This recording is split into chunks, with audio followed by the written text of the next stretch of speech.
Welcome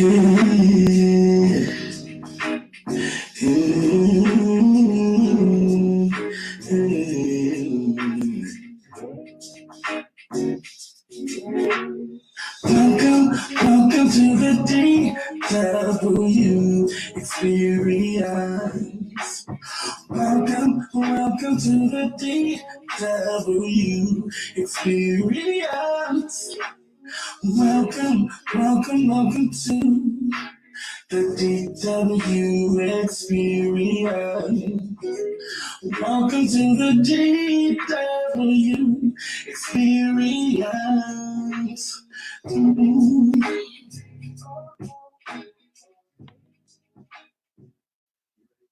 What's going on, everybody? Welcome to the DW Experience. I am so excited. We are on episode number 6.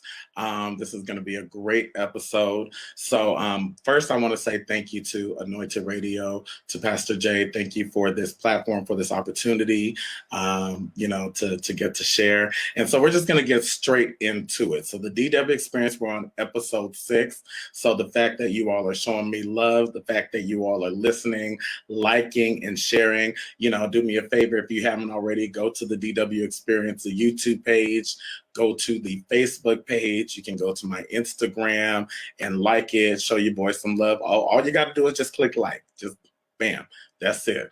And I greatly appreciate it, and share with your friends that would enjoy it. So really quick, before we get started with our special guest tonight, she is on her way. She's on the highway. I want to talk about something that's been very, very troubling to me today.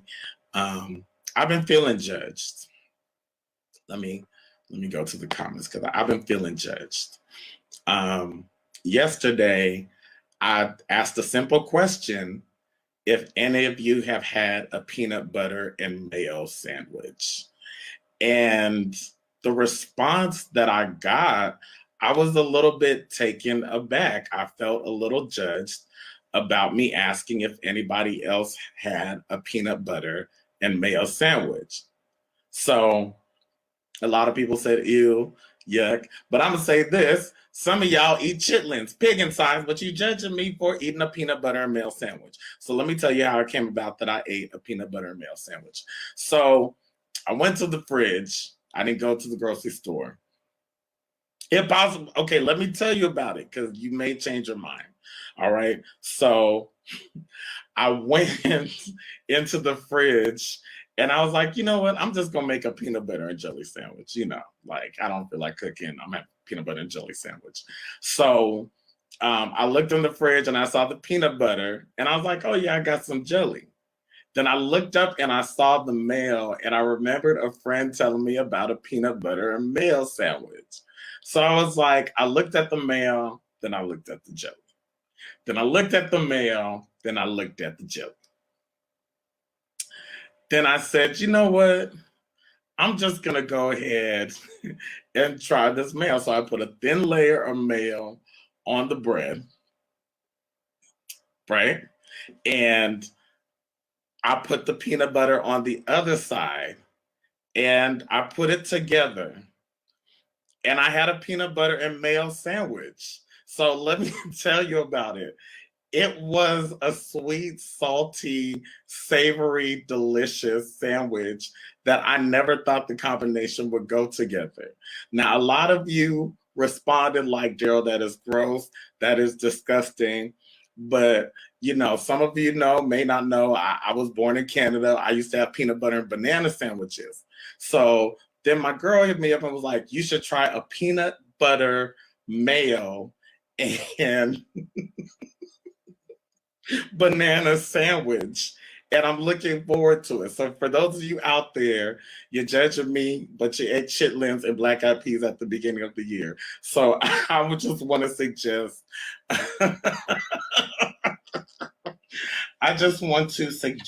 that you consider trying a peanut butter and mayo sandwich. Ladies and gentlemen, this is what I want to do. I was really I'm so excited about tonight. So if you're not on, do me a favor, click like and share I wanted to like introduce. Okay, so here's what I'm gonna do. I'm gonna start introducing her. Okay, and I want to do it this way. Y'all know, well, maybe you don't. We're on episode 6, so some of you are new. Welcome to the DW Experience. I usually do a round of applause, and we'll get to that. But here's how I want to do it this evening. Ladies and gentlemen, if you are a singer, an entertainer, a speaker, a lover of jazz, a lover of music, if you know someone who is a lover of music, entertainment, if you love Shaka Khan, Anita Baker, Christina Aguilera, what I highly suggest is that you tag your friend. Go on and click like and share. And this is how I want to introduce her, okay? Because I want to read the bio just a little bit. My mom helped me with public reading, so here we go. Okay. Well, let me see.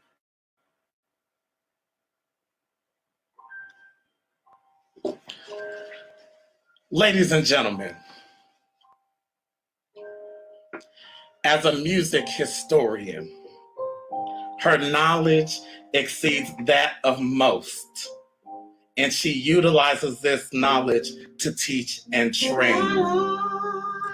She has worked with Mary J. Blige, Christina Aguilera, Jennifer Hudson, Meghan Trainor, Ron Isley, Will I Am, Gawapale, Rasan Patterson, her boo, Layla Hathaway. Huh? You can hear her on Mariah Carey and Michael Bolton's Christmas album. Let me keep going.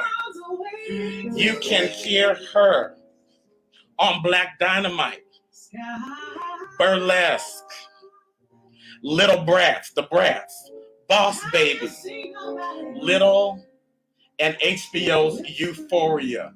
Let me just keep going for some of y'all babies out there. Disney on The Lion King.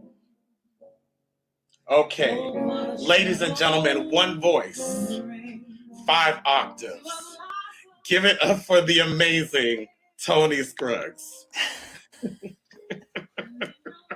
Hi, darling. How are you?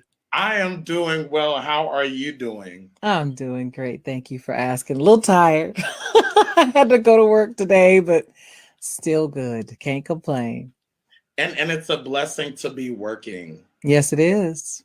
At this time, I am so excited. Like I have, you listen, you hit me up like, did you read my bio? I'm like, oh, did I? Listen, I don't know. I don't claim to be a household name. So sometimes folks got to get a little, crash course on me. So I send them to the website and everything else. Okay, so let's start right there with I read off a resume that just hails in comparison to what a professional singer is. What keeps you humble? Oh, well, the journey definitely does. Because listen, even though y'all think I'm a good singer, sometimes I can't pay the bills, or I couldn't for a long time. And that was with working with all of my favorites and your favorites and everybody else. So that definitely keeps you humble. When you got to scratch some money together to put in your gas tank so you can go to the session. That definitely keeps you humble. And that, and then growing up in church, because it's not about you growing up in church. It's definitely about, being a tool, being a conduit so that the message can flow through you. So it's not about you. So that definitely keeps you humble every time. Okay, see, this is why I was like, what direction are we going with this interview? So okay, I'm gonna put a bookmark right here. Okay. And go back to the beginning and say, ladies and gentlemen, welcome Tony Scruggs. You are from the Inland Empire. Yep, born and raised. Moreno Valley. Yep, Moreno Valley, born in Fontana. I'm a real Southern California girl. Born in Fontana. Yeah, Fontucky, right. Rancho Cucamonga here. Oh, yep, you know it. Around the corner from you. Yes. Yeah. So I did a little research, so I want to get it out the way, but mother and father singers. Yeah. And instrumentalists. Yeah. Yep. Daddy was the guitarist. Guitar, but he plays everything. He plays saxophone, flute, bass, little tiny bit of keys, but he also sings, and he plays all kinds of stuff. So yeah. And then it just transferred down to sisters, three sisters. Three sisters. Uh, You are but the my mother, trailblazer. I- I'm the oldest. Uh, I was the rebel. So I'm realizing that now. My sisters and I had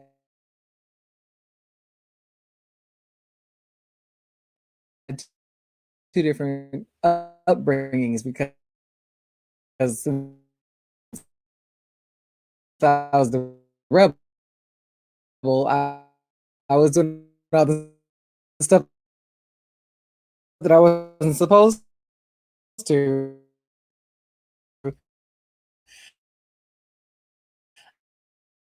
And I was doing it all by myself. So I was the one who uh, we grew up in a household, but uh, religious household where we, you know, weren't allowed to listen to gospel or anything but gospel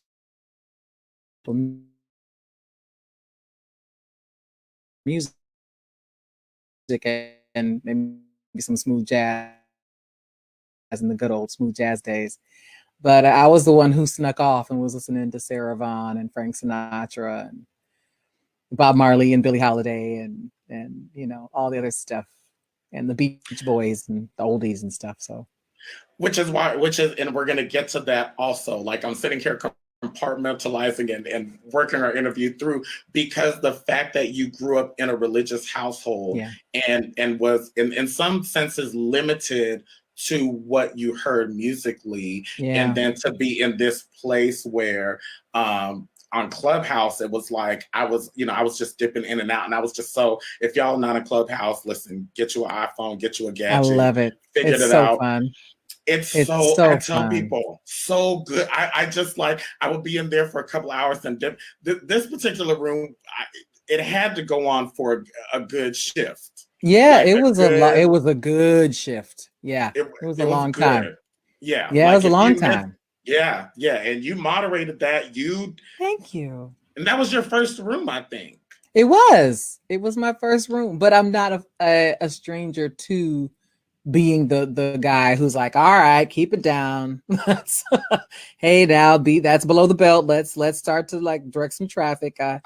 I've definitely in my career been able to direct traffic a lot, so I know how to make sure that everybody's heard, make sure that people aren't being disrespected and their toes aren't being stepped on. So I've definitely trained for that.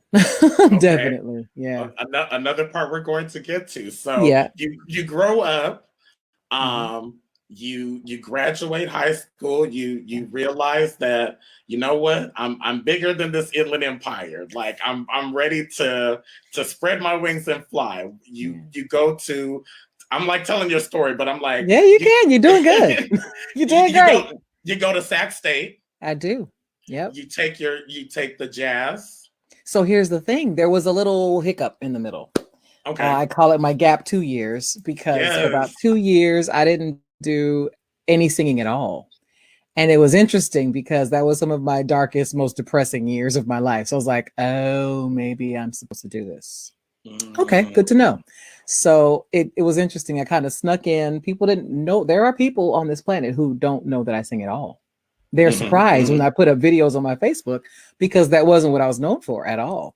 So in college, even my roommate, she was like, do you sing? Because I would be humming around the room and stuff. And I mean, yeah, kind of, sort of. So then she's like, we should go do this karaoke thing. And we did karaoke for my dorm. And My Heart Will Go On was hot right then. I'm old from Titanic. And I sang it. Everybody was like, who are you? Where did you come from? So then I kind of became the girl who sings that nobody really knew I sang because I was known for like the playing ping pong and pool, shooting pool. Okay. Nobody knew that I could. You were the fun girl. You were like I was the party girl. I could, and I didn't drink at all, but I could pour a mean beer. Like I could mix a shot, like people, or mix a drink. It was so weird, and I ended up even living in a frat house not a frat house, but like the house where a whole bunch of the dude bros lived for a long time, and I had a blast. And I was the party girl who didn't really party. It was fascinating. But yeah, I did. I got that little karaoke thing, and then my aunt invited me to sing at church, which I did for a little bit, but not long. Okay. And then a friend of mine who I met, who I call my big little brother because he's about 2 years older than me, but he acts about 6 years younger than me. He kind of walked in my room one day and looked at my CDs and was like, "Hey, you got pretty good music taste." And I was like, "Oh, okay." We became fast friends. And then a year later, he was like, "Hey, I'm auditioning for this jazz choir. You want to come?" I was like, "Yeah, why not?" So that's how that kind of went. So there was a little tiny bit of space in between.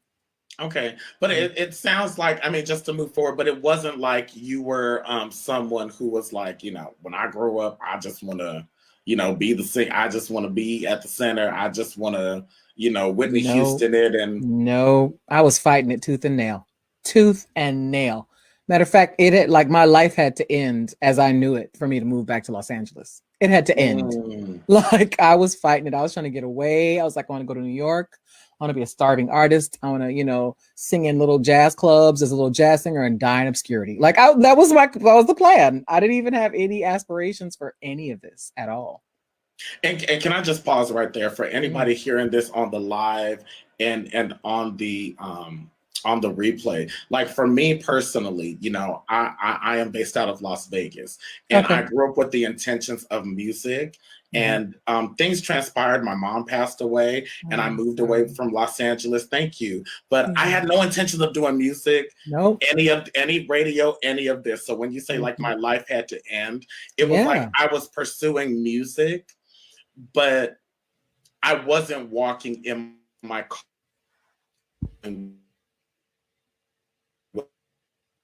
I remember, and this I'm gonna get back to, but like I remember leaving a gig, an open mic, and the Gladys Knight song was playing in my head. Oh, he's leaving on that. Like I was just like, I'm done. I'm gone. And I never looked back. And some years later, I moved to Vegas and I go to a church to visit. And the pastor was like, "You look like you can sing." Okay. I was like, "Sometimes I do." Right. It was very random. Interesting. And the church ended up paying me to sing for the next couple of years, which somehow it's a whole story into this interview right now. So that's why I'm saying, like, my goal with the DW experience is to uplift, inspire, and encourage. There's enough gossip out there. There's enough salaciousness, which is all wonderful and it has its place. But I want people who listen to this, who may be, especially creative and artists, who may be in like a dark place or may feel like it's over. Like, hey, it's not necessarily over. Maybe you're restarting. Maybe you're resetting. Okay, so we get through college. We're a party girl. We pour a great beer. We're fun, but we don't drink. Somehow you end up at Universal Studios Japan. You go there. You live in Japan, right? Yeah, but before that, I was an executive assistant. Like I had a whole other life. I was like, okay, well, I'm gonna, be an executive assistant to, whoever, and I was doing it for, CEOs and department chairs and presidents and stuff like that. So I'm kind of floundering for a second there because I was like, school sucks. I hate school. The only Gotcha. reason I'm going is because of that jazz class. Literally, the only reason I was in college was because of that jazz choir. And my friend saw this, my big little brother, and he was like, "Listen, this is not your life." I was like, "Big, it is." I was And like, what's your big little brother's name? Sorry to interrupt.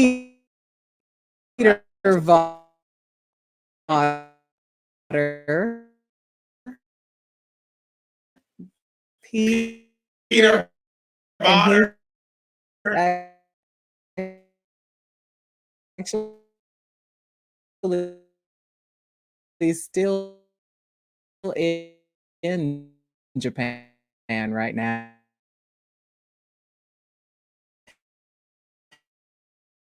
But he said, I'm auditioning for it. And it's crazy because God sends people to me to move me out of where I am to where I'm supposed to be.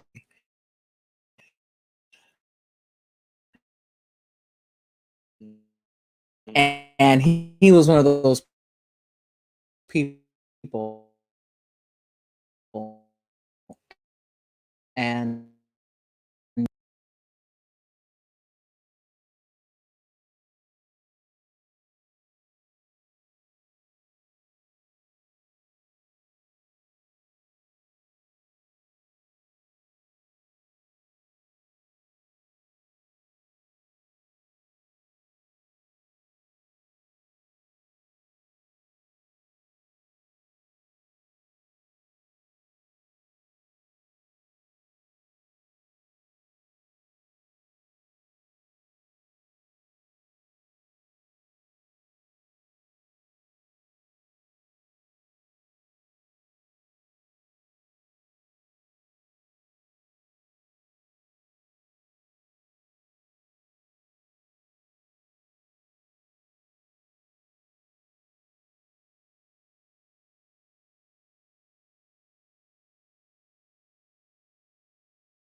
I was tired of my life and I was like, I hate this. I don't want to do this anymore. I was again depressed because I wasn't singing again.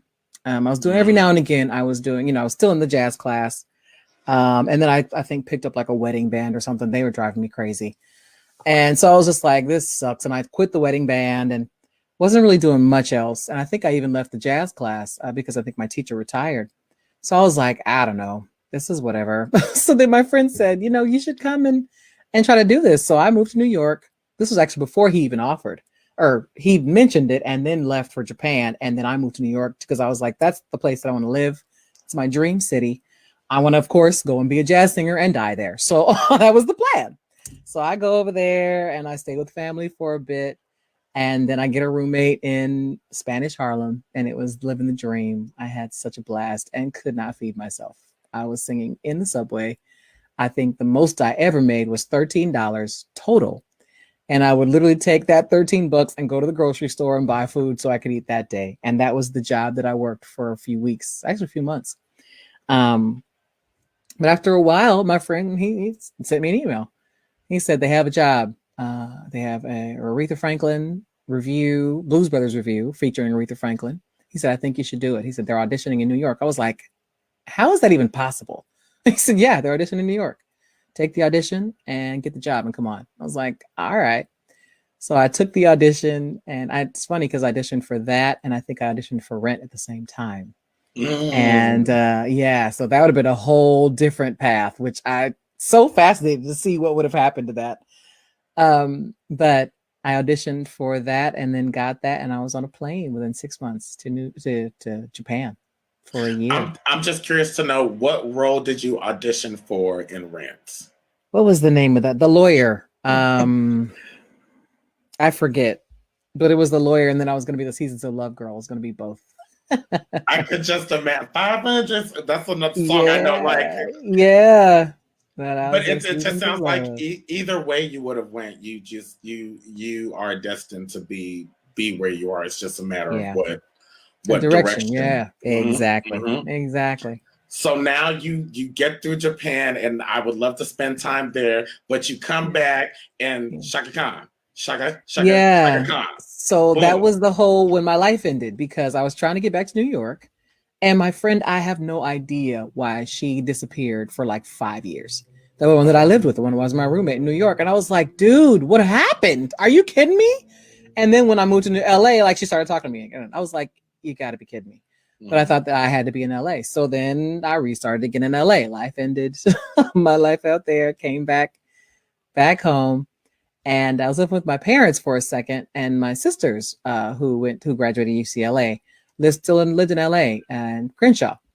And they were like, "Well, you can always come crash on our couch." I was like, "All right, it's got to be better than this because Inland Empire is so far from Say everything." no more. Say, yeah. Yes. So I was crashing on their couch, and I became an open mic rat. I was at every open mic humanly possible.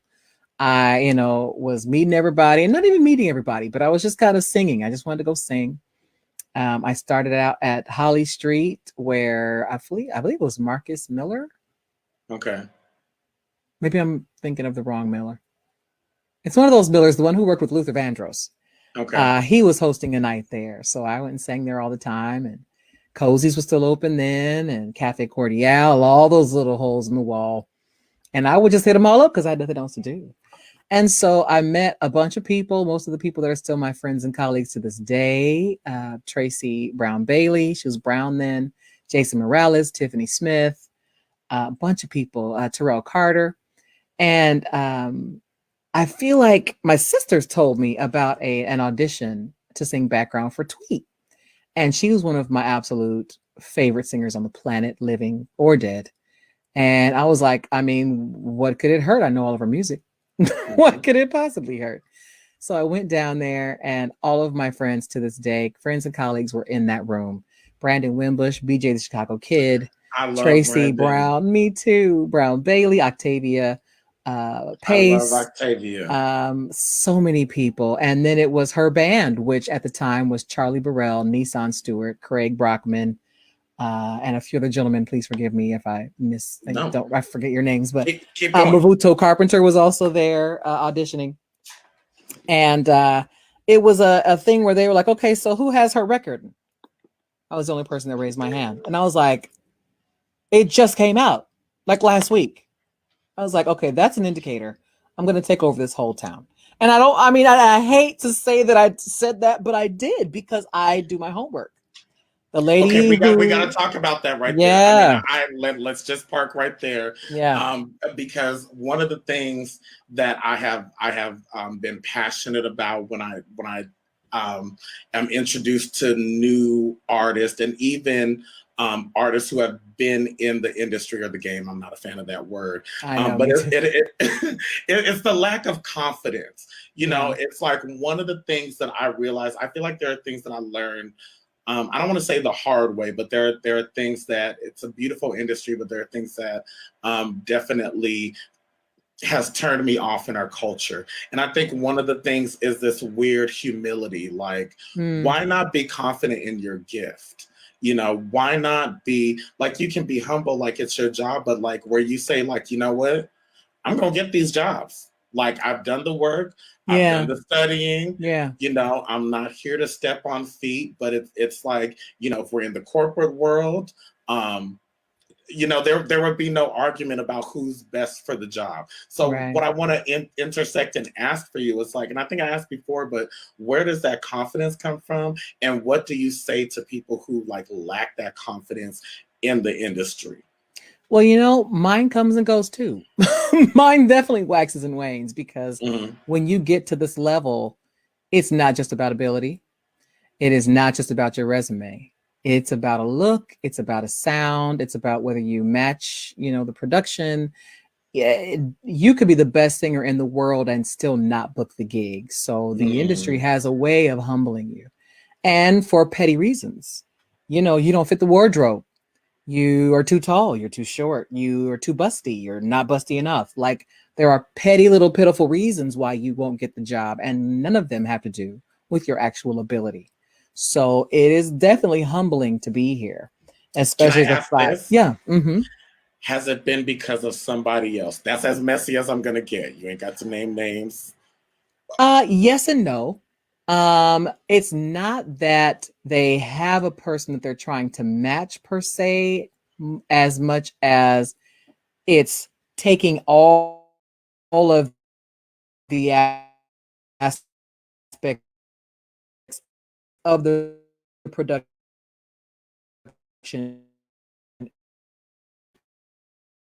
into consideration.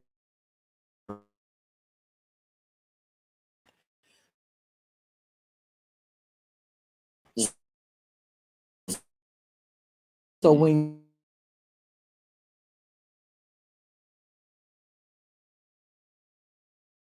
you get a plus, but that changes the wardrobe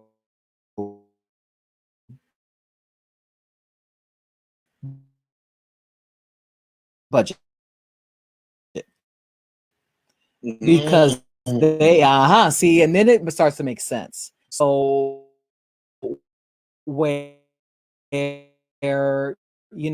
would just be able to run to Fashion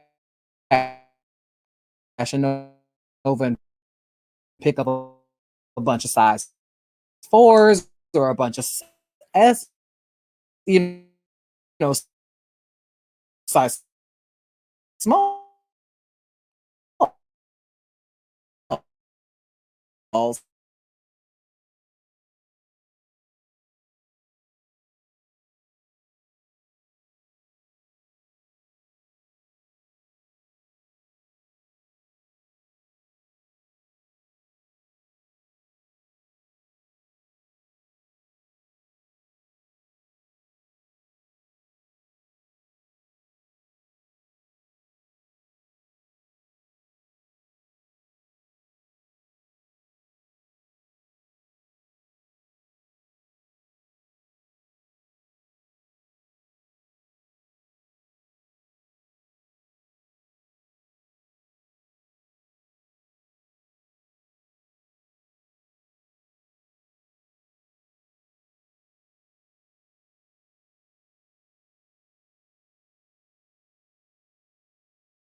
Necessarily that it's personal, or that they have, they want you to look like, Mariah Carey or whoever, at the time. It's just that sometimes it doesn't work for their particular production. And in that way, you have to not take everything personal. And I had to learn that the hard way myself. So it really is something to where you just kind of have to go, it wasn't for me. It wasn't for me. Because That's good. anything whatever is for you is going to find you. You have to really trust that. You have to trust it. And if it doesn't, you got to find something else to do. Maybe that's not your era. Maybe it's not your area. Because for a long time, it wasn't mine. It wasn't my area. My area was to excel as an executive assistant. My area was to, be in New York. That was where I was supposed to be. And I knew that because of all the people that I met and the opportunities that I got while I was there. But when Mm-hmm. those opportunities dried up, it was time to come on home. So you have to be in the place where the opportunities are for you, wherever that is. And you got to figure that out and decide that, and hopefully be in tune so that you can hear that from the universe, from God, from the goddess, from whoever you pray to or seek wisdom and advice from. So, yeah, you just got to trust it. You got to trust that whatever is for you is going to find you. It's going to. I'm a living witness for that. Thank you. Okay, we got more time, but like, can we just give it up for Toni Scruggs? I can't. You don't remember? Let's just take a break really quick. Take a deep Yeah. breath because you just dropped a whole lot of nuggets Yeah. that I hope people really received out there. It's all Mhm. about giving forward, and that's what I absolutely adore about you. In addition to your extensive resume, and we have a game for you. We have a game that I've been Okay. playing that I've been developing. So we're going to Okay. get to that. Oh, yeah, yeah. Um, but you just, you have this extensive resume, but in addition to that, I will tell I don't want to say TJ, but You can. That's fine. I I answer all of you them, know, child. TJ back in the day, it was like probably one of my, I don't want to say my last gigs, but I was just like really just like, I'm a young man from Canada. We're proper, grew up in Rancho Cucamonga. Mhm. I told my mom, I was like, I do not have the skin for this. Like Yeah. this is like, and there's a lot, we'll talk about it. There'll be a book down the road, but Yeah. I always tell people like these American Idols, these wonderful competition shows that you see, the behind the scenes is just Yeah. like, everybody doesn't make, for the one artist that you saw back in the day, there were like 10 that got shelved that were Yeah. supposed to come out that had a budget. There's a whole story. So it was one Yeah. of my last gigs, and I was telling Tony in the clubhouse, I was like, I had lost my apartment. I was apartmenting with my cousin. He Yeah. decided to do what he did. We Yeah. got kicked out. I was sleeping on the couch. I didn't want to tell people. I think Amber knew a little bit of my story, but I remember I took the one bus to the other bus, trying to be on Same. time. Same. I can relate. Absolutely relate. And left early and got there 15 minutes late. And me Yep. being, I was just like, my life is over. Nobody's ever going to want to work for me. These Yeah. people I look up to. And I sat next to you. It was this place on Ventura Boulevard. And I said, you're my big sister in my head. Like, I just like you. I didn't even know who you were, but I'm just like, I just really like you. Like you, and you were just Mm. like, oh, thank you. And I was like, you're welcome. And we sat and listened to the show. But it Yeah. just goes to show how amazing you are, but you don't allow it to identify all of who you are. Yeah. So that goes back to, I told you we were going to compartmentalize it. Growing up in Uh-huh. church and that reverence and that working from your soul. Were your parents pastors? Are you a PK or Pretty much, yeah. okay? Pretty much. They were over the youth department. They were also ministers of music. So pretty much, yeah. Yep. Okay. So that because it's interesting, like your love for music, but then also to hear you say, listen, I had $13 a day, and and Listen. and and I had to eat. So when Yeah. did that end? What was that moment like? You knew, okay, we're moving ahead. This is a living. This is what it is.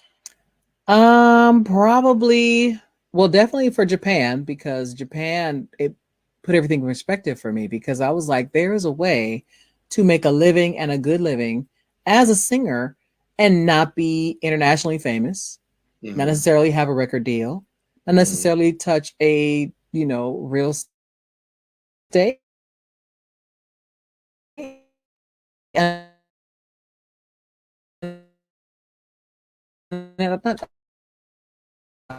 I won't say